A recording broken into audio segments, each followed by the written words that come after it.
नमस्कार। दूरदर्शन हिमाचल के कृषि आधारित कार्यक्रम कृषि दर्शन में आप सभी का स्वागत है।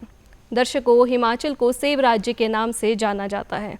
सेब हिमाचल के किसानों और बागवानों के लिए केवल एक फल नहीं बल्कि उनकी वर्षों की मेहनत का नतीजा और आजीविका का साधन है। लेकिन कई बार कीटों के प्रकोप के कारण उनकी ये मेहनत कुछ ही समय में बर्बाद हो जाती है और उन्हें भारी नुकसान का सामना करना पड़ता है।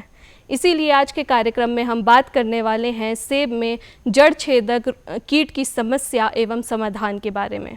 इस विषय पर जानकारी देने के लिए आज हमारे साथ कार्यक्रम में मौजूद है क्षेत्रीय बागवानी अनुसंधान एवं प्रशिक्षण केंद्र मशोबरा से कीट वैज्ञानिक डॉक्टर संगीता शर्मा जी। मैम, आपका आज के कार्यक्रम में बहुत बहुत स्वागत है। धन्यवाद। सभी बागवान भाइयों तथा बहनों को मेरा नमस्कार। जी मैम, आज हम जड़ छेदक कीट के बारे में बात करने वाले हैं। तो सबसे पहले मैं आपसे जानना चाहूँगी कि ये जो जड़ छेदक कीट रूट बोरर है वो होता क्या है? समृति जी, जैसा कि इसके नाम से ही पता चलता है, जड़ छेदक मतलब जड़ को नुकसान पहुंचाने वाला कीट। अगर हम इसकी पहचान की बात करते हैं तो ये एक तरह का बीटल है। मैं अपने दर्शकों को इस फोटो के माध्यम से बताना चाहूँगी कि ये भूरे रंग का चेस्टनट कलर का बहुत बड़े आकार का एक कीट है जिसके एंटीने काफ़ी लंबे होते हैं, जैसे कि इस फोटो में हमारे बागवान भाई देख पा रहे होंगे। और अगर हम इसके अंडों की बात करें तो वो सफ़ेद रंग के होते हैं और जो उसमें से सुंडियाँ निकलती है वो बहुत बड़े आकार की हो सकती है, जो कि 10 सेंटीमीटर तक भी हो सकती है। यदि हम इसके सिर और धड़ की बात करें तो आप देख पा रहे होंगे कि इसका जो सिर है वो काले रंग का हो सकता है या भूरे रंग का भी हो सकता है। जी, तो मैम अगर हम इसकी बात करें तो ये जो जड़ छेदक कीट होता है, जैसे कि आपने अभी पिक्चर्स में हमें दिखाया, इसका आक्रमण किन बगीचों में सबसे अधिक देखने को मिलता है? समृति जी, ऐसा देखा गया है सर्वे के दौरान कि जिन बागवानों ने रेतीली भूमि पे या हल्की भूमि पे अपने बगीचे लगाए या मिट्टी वहाँ की भुरभुरी सी है, उन बगीचों में इसका आक्रमण बहुत अधिक देखा गया है। या कुछ एक बागवान भाई हमारे क्या करते हैं, कच्ची खाद अपने बगीचों के तौलियों में डालते हैं, उन बगीचों में भी इसका आक्रमण बहुत अधिक है। और इसका जो सबसे बड़ा कारण हमारे बगीचों में इस कीट के आने का है वो है जंगल काट के जो बगीचे लगाए गए हैं।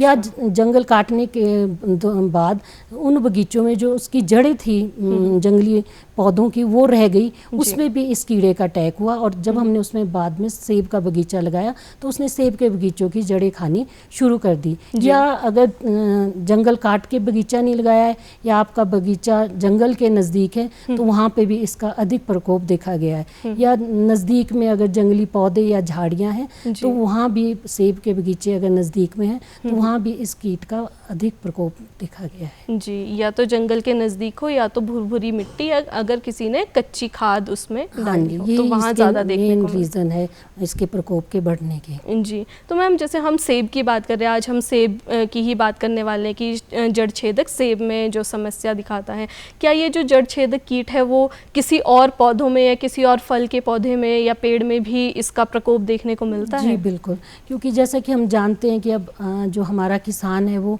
सिर्फ सेब पे ही डिपेंडेंट नहीं है, वो कई तरह की फसलें लगा रहा है। तो यदि उसके बगीचे में, सेब के बगीचे में पहले से ही इसका प्रकोप है तो ऐसा नहीं है कि ये सिर्फ सेब का ही कीट है। तो ये इस सेब के अलावा हमारे खुरमानी है, चेरी जो हमारे फार्मर लगाते हैं, अखरोट है, उस पे भी इसका आक्रमण देखा गया है। इसके अलावा जैसा कि मैंने बोला कि ये एक्चुअल में जंगल का पेस्ट था, तो इसका प्रकोप जो सबसे ज़्यादा जहाँ बान के बगीचे बान के जंगल थे और फार्मर ने वो काट के अगर अपने सेब के पौधे लगाए हैं तो वहाँ से भी इसका प्रकोप बढ़ा। या इसके अलावा ये जो चीड़ के पेड़ है उस पे इसका अटैक देखा गया है। या आपके इसके अलावा एक दो और प्लांट है जैसे चीड़ का ब्रास है जो शिमला में भी बहुत मशहूर, उसकी जड़ों में भी ये कीट प्रकोप करता हुआ देखा गया है। जी, तो मैम अगर हम इसके नुकसान की बात करें, किस तरह से ये हानि पहुंचाता है एक पेड़ को या सेब के पेड़ को? अगर हम कीड़ों की बात करें तो कीड़ों में जो सुंडी अवस्था है वो सबसे ज़्यादा नुकसान करती है यदि हम किसी भी कीड़े की बात करें, क्योंकि सुंडी अवस्था में ही कीड़ा जो सबसे ज़्यादा भोजन जो है एकत्रित करता है, क्योंकि उसकी जो अगली जनरेशन नेक्स्ट जो अवस्था है वो प्यूपा होती है, उस समय वो कुछ नहीं खाता। तो इसमें सबसे जो ये भयंकर नाशी कीट बनने का कारण यही है कि जो इसकी सुंडी अवस्था वो लंबे समय तक रहती है। तो ये सुंडी अवस्था ही है जो सबसे ज़्यादा नुकसान करती है। होती है। जैसे कि अंडे में से सुंडी निकलती है, तो वो पहले वो भी छोटी स्टेज की होती है, तो वो आरंभ में क्या करती है कि जो बाहर की जड़ें जिनको हम फीडर रूट्स भी बोलते हैं उनको खाना शुरू करती है। फिर जैसे जैसे उसका भी आकार बढ़ता जाता है तो वो फिर मेन जड़ की तरफ बढ़ना शुरू कर देती है। फिर धीरे धीरे मेन जड़ पे पहुंच के मेन जड़ को जो है उसको खाना शुरू करेगी। तो जब वो मेन जड़ खा लेगी तो पेड़ क्या है वो उसकी पकड़ ज़मीन में कम हो जाती है, और पेड़ अगर तेज़ हवा आए तो वो पेड़ गिर भी जाता है। और इसका सबसे ज़्यादा जो अटैक देखा गया वो नई प्लांटेशन है, जो नए पौधे हम लगा रहे हैं या हम हाई डेंसिटी की आजकल बात करते हैं, तो उसकी जो रूट्स होती है वो काफ़ी गहरी नहीं होती। तो यदि ये कीट उन पौधों में लग जाता है तो उसमें इसका बहुत नुकसान हो सकता है। जबकि बड़े पेड़ जो है उनकी जड़ी क्योंकि मोटी भी होती है और पुराने पेड़ है तो कई बार वो ज़्यादा क्षति ये करे भी तो सहन कर लेते हैं। पर अगर छोटे पेड़ है और तेज़ हवा आती है या हम उस पेड़ को हिला के भी देखें तो वो उखड़ के हाथ में आ जाता है, तो ये इस तरह से नुकसान पहुंचाता है। मतलब इसका मेन काम है जड़ों को खाना, और जिससे कि पेड़ जो है वो हिल जाता है अपनी जड़ से। जी, तो मतलब जो जैसे आपने बताया कि जो छोटे पेड़ है या यंग अगर हम वैरायटीज़ की बात करें तो वो पेड़ ज़्यादा सेंसिटिव है इस कीट को लेकर।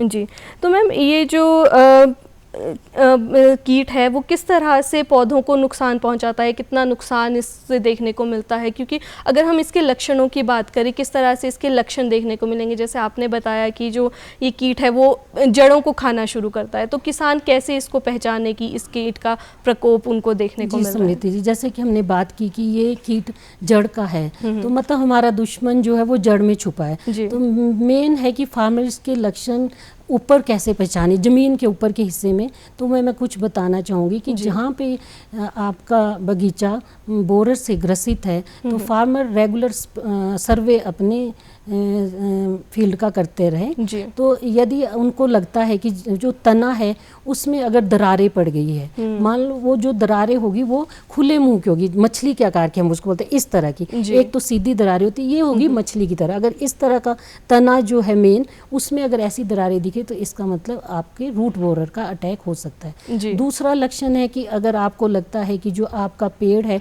वो एक साइड को झुका हुआ है, वो तो रीज़न मैंने आपको बताया कि वो जड़ें खा लेता है तो वो जमीन से उसकी पकड़ कम हो जाती, तो या तो झुका है तो तब उसको फार्मर को संदेह करना चाहिए कि मेरे इस बगीचे में रूट बोरर का अटैक तो नहीं हो गया है। तीसरा है कि अगर आपको दूर से देखने में जो बगीचा है वहाँ लगे कि पत्ते बहुत कम है, एक साइड का जो बगीचा है उसमें खूब हरे भरे पत्ते और इसमें पत्ते कम है और उसका जो आकार है वो भी छोटा है, तो इसका मतलब कि आपके वहाँ पे रूट बोरर हो सकता है। मतलब आपको कॉमन भाषा में बोल सकते हैं कि बिरले बिरले से जो पत्ते दिखे, घना पेड़ नहीं तो मतलब रूट बोरर है। और फिर चौथा जो इसका लक्षण फार्मर भाई हमारे जिससे पता लगाए, अगर एक साइड की ब्रांच आपको लग रही है कि उसके पत्ते पीले हैं बाकी ब्रांचेस ठीक है, तो इसका मतलब हो सकता है उस साइड की जड़ में रूट बोरर लगा, तो वो भी इसका लक्षण हो सकता है। तो इस तरह से फार्मर पहचान सकता है।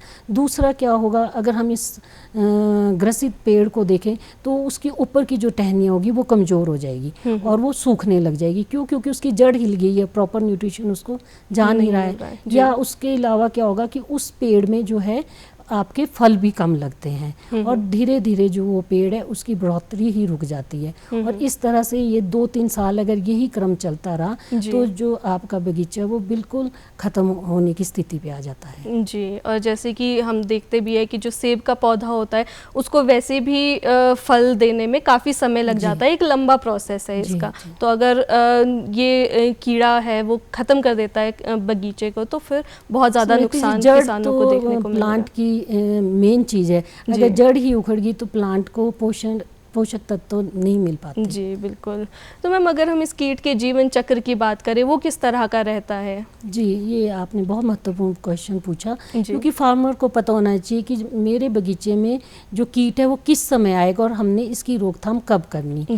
तो अगर हम इसके जीवन चक्र की बात करते हैं तो इसका जीवन चक्र आम कीट की ही तरह है। जैसे कीट में 4 अवस्थाएं होती है, जैसे अंडा है, अंडा फूटेगा, फिर उसके बाद सुंडी आती है, फिर एक प्यूपल स्टेज आती है और फिर उसके बाद इसके इसके एडल्ट बनते हैं। जी। तो जो एडल्ट है वो जैसे मॉनसून आती है उस टाइम ये निकलने शुरू हो जाते हैं। तो वो समय रहता है हमारा मॉनसून, जैसे जून के बाद 15 जून के बाद इसके एडल्ट कभी भी आप अपनी फील्ड में देख सकते हैं। तो उसमें क्या होता है, मेल और फीमेल, मादा और नर दोनों निकलते हैं। तो नर जो है वो मादा को निषेचित करके मर जाता है, वो खाता भी ज़्यादा नहीं है, उसका मतलब कोई नुकसान नहीं होता नर का। जी। तो जो मादा है वो अंडे देती है, तो 10-12 दिन के बाद जो मादा निकली वो अंडे देती रहेगी। पर इसमें सबसे ज़्यादा जो मुश्किल बात है इसको कंट्रोल करने की, वो है कि जो मादा है इसके बहुत ज़्यादा अंडे देती है। ये कि मादा अपने पूरे जीवन काल, जैसे मैंने बोला 10-12 दिन जो जीवित रहती है उसमें ये अंडे दे देती है। और जो अंडे है वो 30 से 40 दिनों के अंदर उसमें से सुंडियाँ निकलनी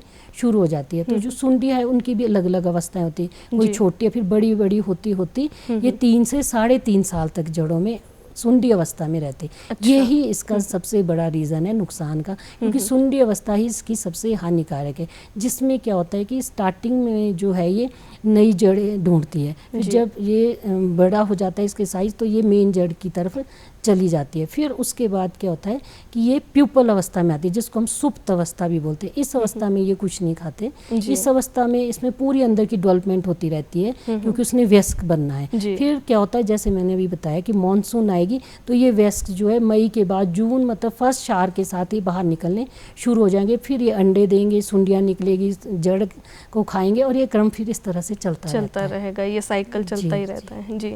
तो जैसे आपने बताया कि जो इसका जो लार्वा वाला स्टेज है वो काफ़ी लंबे समय तक रहता है और वो सबसे ज़्यादा नुकसानदायक है पेड़ों के लिए। तो मैम अगर हम इसकी रोकथाम की बात करें तो किस तरह से इसकी रोकथाम की जा सकती है? रोकथाम से पहले मैं ये बताना चाहूँगी कि फार्मर, जैसे हमने लक्षण उन्हें पता लगे हैं जी। और ये भी पता चल गया है उनको कि ये कब निकलते हैं, तो उससे पहले वो कुछ सावधानियां रखें। जैसे कि हमने बोला कि वो अपने फील्ड का सर्वेक्षण करते रहे। जो हमने लक्षण बताए अगर वो दिखते हैं तो उनको अलर्ट रहना चाहिए कि अब हमको इसके कंट्रोल पे जाना पड़ेगा। तो अगर हम रोकथाम की बात करें, सबसे पहला है कि ये देखना कि ये हमारी फील्ड में है कि नहीं। तो हम इसमें क्या करते हैं, लाइट ट्रैप का यूज़ करते हैं। अगर फार्मर के पास वैसे लाइट ट्रैप भी आ रहे हैं, फार्मर लगा रहे हैं। अगर लाइट ट्रैप नहीं है तो वो अपने बाहर की लाइट जला के रख सकते हैं। तो उसमें भी जैसे हमने अभी पहचान बताई कि चेस्टनट कलर के बड़े बड़े एंटीने वाले जो बीटल होंगे वो आएंगे, तो इससे भी फार्मर पता लगा सकता है कि ये हमारी फील्ड में आ गए। और समय हमने बता दिया आपको, जून से अगस्त के बीच ही ये आते हैं जी। तो इस तरह से भी फार्मर पता लगा सकता है। दूसरा होता है कि जैसे मैंने आपको बताया कि रेतीली जो या भुरभुरी जो मिट्टी है उसमें कोशिश करें कि आप बगीचा ना लगाएं। इन केस वो भी नहीं हो पाता तो उसमें अच्छी तरह से गली सड़ी खाद डालें, जिससे कि वो मिट्टी जो है वो दोमट मिट्टी बन जाए। दूसरा कि अगर जैसे जंगल काट के बगीचा लगाया है तो जो उसमें ठूंठ रह जाती है, जो पुरानी जड़ें रह जाती है उनको नष्ट कर दें। या आसपास जो जंगली झाड़ियां हैं या पौधे उगे हैं उनको भी आप नष्ट कर दें। तीसरा जो सबसे इम्पॉर्टेंट चीज़ है वो कच्ची खाद कभी ना डालें, क्योंकि जैसे मैंने बोला कि इसकी जो मादा है वो जो कच्ची खाद है जो कंपोस्ट या डालते हैं फार्मर उसकी तरफ आकर्षित होकर उसमें एग लेइंग करती है। तो यदि आपने गली सड़ी खाद भी डाली तो वो मिट्टी में अच्छी तरह से को मिला के डालें ताकि फीमेल जो है इसकी आती है वो उसमें अंडे ना दे सके। तो इसके अलावा कुछ एक फिरोमोन ट्रैप भी आते हैं जो कि मेल को अट्रैक्ट करते हैं, तो उससे भी हम आधी से ज़्यादा इसकी पॉपुलेशन को कंट्रोल कर सकते हैं। तो वो भी हम अपने बगीचों में इस तरह से इनको लगा सकते हैं जी। तो ये 2-3 चीज़ें हैं जो की जा सकती है और ये पूरी तरह से प्राकृतिक तरीके हैं, क्योंकि आजकल हम देखते हैं कि जैविक और प्राकृतिक खेती की तरफ ज़्यादा किसान बढ़ रहे हैं। हाँ जी।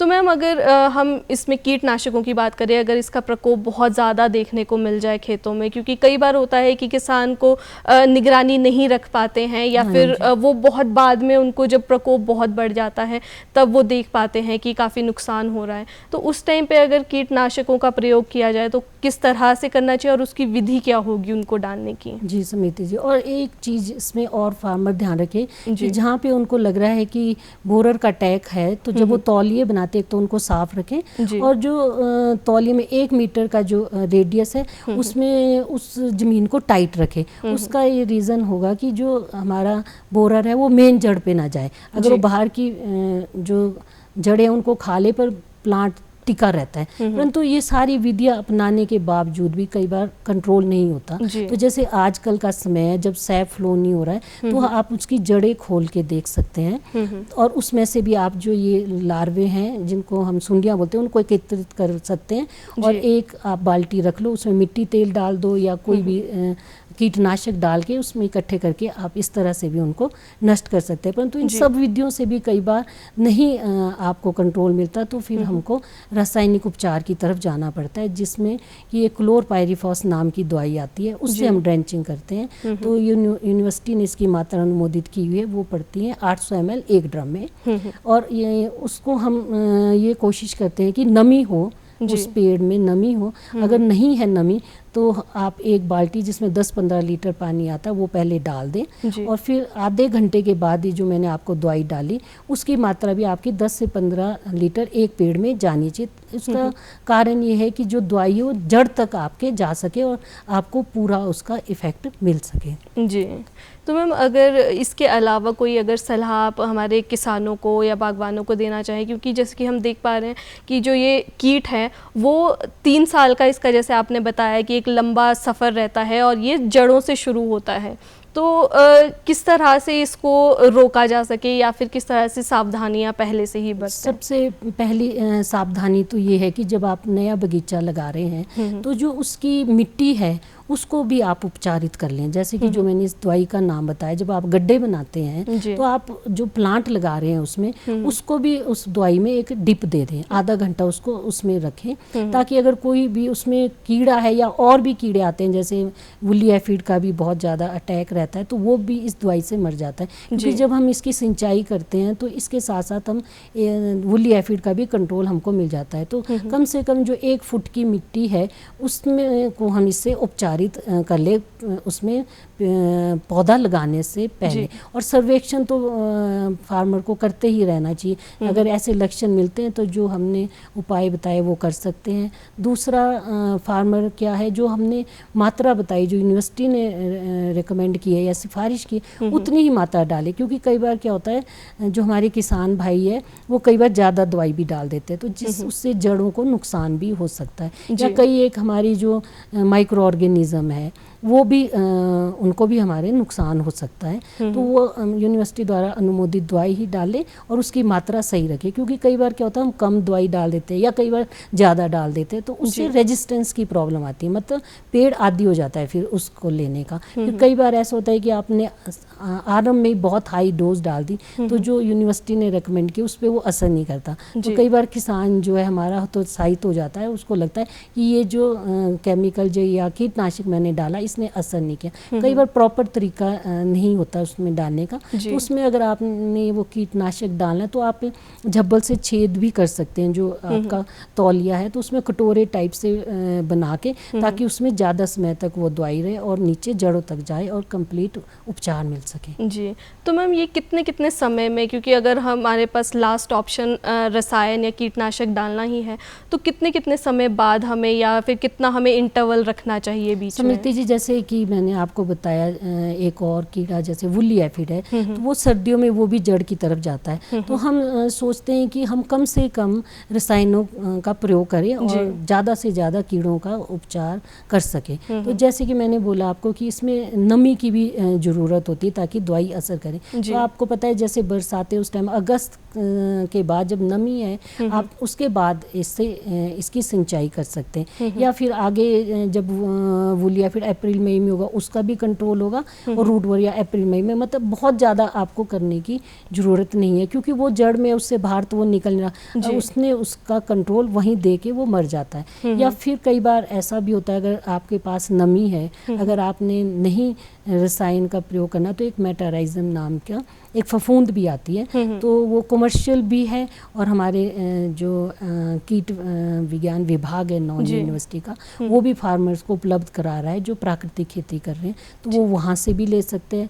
नहीं तो अगर आपने कमर्शियल लेना तो उसकी डोज भी रहती है 30 ग्राम हम 1 लीटर में डालते हैं। अगर वैसे घोल नहीं आपने बनाना तो आप उसको गोबर में मिक्स कर सकते हैं, क्योंकि जैसे ये फंगस है तो हम उसको गोबर में डाल के आप 1 एक अपने बरामदे में रख लो और उसके ऊपर से बोरी डाल दो और उसमें थोड़ा सा पानी डालो ताकि मॉइस्चर बने और उसमें स्पोर मल्टीप्लाई हो सके। तो उसको भी फिर आप उस गोबर को भी, उससे क्या होगा, आपका जो गोबर में मिक्स किया उससे एक तरह से आपने दवाई बढ़ा ली अपने लिए, तो उसको भी आप अपने तौलियों में डाल सकते हैं। जो हमारे फार्मर केमिकल यूज़ नहीं करना चाहते तो वो इस तरह से कर सकते हैं। बस इसमें एक थोड़ा सा यही रहता है कि नमी होनी चाहिए आपकी, चाहे वो आपका केमिकल है चाहे आपका मेटाराइजम है, तो तभी वो असर करता है। जी, तो मैम अगर क्या ऐसा कोई तरीका है जिससे जो अंडों वाला जो स्टेज है उनका, वहीं पे उनको नष्ट किया कर दिया जाए, उनको लार्वा वाली स्टेज तक पहुंचने ही ना दिया जाए? जैसे आपने बताया कि अभी जुलाई से अगस्त के बीच में जो वयस्क है,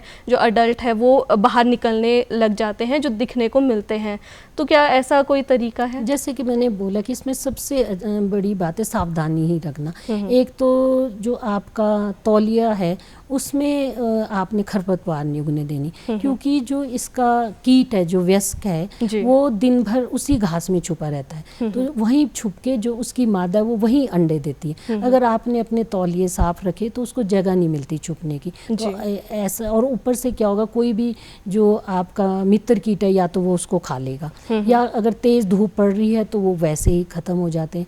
सेम ऐसा ही अंडों में भी होता है, अगर तेज धूप है तो काफ़ी अंडे मर जाते हैं। यदि नमी मिल रही है तो वही अंडे को, अगर नमी मिल गई तो जैसे मैंने 300 बताया आपको कि अंडे देती है, तो वो अंडे अगर पूरे के पूरे फूट जाए तो 80% तक वो फूट सकते हैं। तो हम एक छोटे छोटे तरीके अपना के भी इसकी पॉपुलेशन को रोक सकते हैं, बजाय इसके कि एकदम हम केमिकल का स्प्रे करें। या जो प्राकृतिक खेती ना करके जो भाई केमिकल खेती करे, वो चाहे कोई और भी कीड़ा है तो वो एक प्रैक्टिस रख ले कि जब आप ऊपर स्प्रे करते हैं तो उसके जो तौलिया उसमें भी एक स्प्रे दे दें, ताकि उसमें इसके अलावा कई एक और भी होते हैं, पत्ते खाने वाले भृंग होते हैं, वो भी इसी समय आते हैं और वो भी इन्हीं खरपतवारों में छुपे रहते हैं दिन के समय, और रात के समय ये ऊपर निकलते हैं, तो वो भी उससे नष्ट हो जाएंगे। क्योंकि जैसे मैंने आपको बोला, सुंडी बनने के बाद ये जड़ों में जाते हैं, तो ये उसमें साइकिल आप उसका ब्रेक कर सकते हैं, ताकि उसमें से एडल्ट ही बाहर ना निकल पाए। जब एडल्ट नहीं होंगे तो एग लेइंग नहीं होगी और इसका जीवन चक्र जो है ब्रेक हो जाता है, समाप्त हो जाएगा। जी,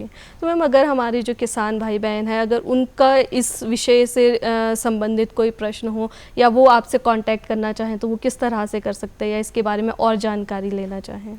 अगर चाहे ये वाला इंसेक्ट है या कोई भी कीट की समस्या अगर हमारे बागवान भाइयों को आते हैं, तो हमारा रिसर्च स्टेशन है शोभरा में, मैं वहाँ पे कार्यरत हूँ। मैं आपके सौजन्य से उन्हें अपना मोबाइल नंबर शेयर कर देती हूँ, क्योंकि बहुत से फार्मर हमारे व्हाट्सएप ग्रुप में भी जुड़े हैं। अगर वो उन्हें कोई भी लक्षण दिखाई देते तो वो फ़ोटो हमसे शेयर कर सकते हैं। मेरा नंबर है 9418342820 94 183 42 820। अगर हमारा किसान भाई चाहता है तो वो हमें इसकी फ़ोटो भेजे, हम इसका जवाब उसी व्हाट्सएप के ज़रिए भी उनको देते हैं, या कई बार हम फेसबुक लाइव प्रोग्राम भी करते हैं। फार्मर हमारे स्टेशन में भी समस्याएं लेके आते हैं। बस मेरी बागवान भाइयों से यही गुजारिश रहेगी कि जब भी वो आए तो वो अपने जैसे लक्षण है कीट के, उसको कोई पत्तियाँ पे आ रहे हैं या किसी जड़ पे आ रहे हैं या प्लांट पे आ रहे हैं, तो वो सैंपल हमको ले आए, ताकि उससे एग्जैक्ट जानकारी हम उनको दे सके। जैसे कि मैं ये लेके आई हूँ, जैसे हाई डेंसिटी में मैंने बताया कि जड़ छेदक का अटैक होता, तो इस तरह से जड़ें वो ख़त्म कर देता। अगर इस तरह के सैंपल आए तो हमें उनको उपचार बताने में आसानी होगी। जी, तो वही मैं भी किसानों को यही कहना चाहूँगी कि अगर उनको लगता है किसी भी तरह के कीट का उनको प्रकोप उनके खेतों में दिख रहा है, तो वो मैम से कांटेक्ट कर सकते हैं। जो कृषि केंद्र बने हैं वहाँ पे आसपास में आपके, वहाँ पे आप जा सकते हैं और जो वैज्ञानिक हैं उनकी सलाह ले सकते हैं इस विषय पर। तो मैम इसके अलावा हम बात करते हैं, जैसे एक है हम जड़ छेदक की बात कर रहे हैं, इसके अलावा एक तना छेदक कीट भी होता है, तो इसमें मुख्यतः क्या अंतर है और किस तरह से जो तना छेदक कीट है वो पेड़ को नुकसान पहुंचाता है? जैसे कि इनके नाम ही है, जड़ छेदक का मतलब है कि ये जड़ को खाता है। तो जैसे मैंने इसमें बताया कि इसका बीटल होता है, और जो तना छेदक है उसकी तितली मौत भी हो सकती है, ये भी रात के समय बाहर आती है, इसको हम लेपर्ड मौत भी बोलते हैं। तो जैसे लेपर्ड के पंख, जैसे लेपर्ड होता है उस तरह के इसके पंख होते हैं। तो जैसे तना छेदक है वो जड़ पे कोई नुकसान नहीं करता, वो क्या करता है कि तने में छेद करता है, और तने में सुरंगें बनाएगा। तो उन सुरंगों के अंदर अंदर ही वो पेड़ को खोखला करता जाएगा। जैसे ये जड़ों को खा के नुकसान करते हैं, वो तने की जो लकड़ी है उसको खा के नुकसान करते हैं, तो उससे भी जो है आपका तना कमज़ोर हो जाता है। तो उसमें हमको जो ऊपर से स्प्रे नहीं करनी पड़ती, उसमें हम उस तार से उसको जो उसका एक्सक्रीटा या मल है उसको साफ़ करके रुई में जो चाहिए, जो हमने अभी क्लोरपाइरीफॉस नाम की दवाई बताई उसमें डिप करके और उसको बाहर से मिट्टी या गोबर का लेप लगा के उसका उपचार करते हैं। मतलब उसका है कि हमने दम घोट के उसमें जो दवाई की गैस बनेगी वो उससे मरता है, तो उसका उपचार अलग है। इसका और उसका उपचार में यही फ़र्क है जी। तो वो अगर हम देखें तो तना छेदक जो कीट है उसको टाइम से देखना या पहचानना ज़्यादा इजी है रूट बोरर के कंपैरिजन। हमारे बागवान भाई बड़ी आसानी से पहचान सकते हैं, क्योंकि जैसे वो सुरंग बनाता है, जो लकड़ी और मल है उसको वो बाहर छोड़ता है, तो जो वो एक्सक्रीटा है वो तने के पास इकट्ठा हो जाता है। जबकि जो ये जड़ छेदक है इसमें ये फ़र्क है कि इसमें बाहर से आपको कुछ भी पता नहीं लगता, इसीलिए इसको कंट्रोल करना बहुत मुश्किल हो गया। तो जो मैंने लक्षण बताए अगर फार्मर उसको देखें तभी इसका पता चल सकता है। या फिर जैसे पेड़ है वो हम उसको हिलाते हैं तो वो एकदम हिलना शुरू हो जाता है, इसका मतलब उसकी जड़ में कोई प्रॉब्लम है। तो वही मैंने बताया कि जैसे आजकल अब रस नहीं चल रहा पेड़ों में, जैसे दिसंबर का महीना है उस समय जड़ें खोलनी, आगे पीछे जड़ों से छेड़खानी नहीं करनी। तो उस समय अगर आपको सुंडियाँ मिलती है तो आप उनको एकत्रित कर सकते हैं। जहाँ बहुत अधिक प्रकोप होता है वहाँ 10 से 20 भी प्रति पेड़ मिल जाती है। जी। तो इसमें ज़रूरी है कि आप उसकी ड्रेंचिंग करें और पूरी तरह से उसके को लार्वा स्टेज पे ही ख़त्म करें। तो मैम आपने इतनी महत्वपूर्ण जानकारी जड़ छेदक रोग से कीट से जुड़ी हमें और हमारे दर्शकों को दी और यहाँ आने के लिए अपना वक्त दिया, उसके लिए बहुत बहुत धन्यवाद। तो दर्शकों, आज के कार्यक्रम में हमने जाना कि किस तरह से आप जड़ छेदक कीट की समस्या से, अगर आपका बगीचा में प्रकोप है जड़ छेदक कीट का, तो उसको किस तरह से आप रोकथाम कर सकते हैं और इसका प्रिवेंशन कर सकते हैं। तो आज के कार्यक्रम में केवल इतना ही। आपसे फिर मुलाकात होगी अगले अंक में। तब तक के लिए हमें इजाज़त दीजिए और दूरदर्शन हिमाचल के अपने पसंदीदा कार्यक्रमों को विभिन्न social media platform Facebook, Instagram, YouTube और एक्स हैंडल पर ज़रूर देखें और हमें फॉलो करें। नमस्कार।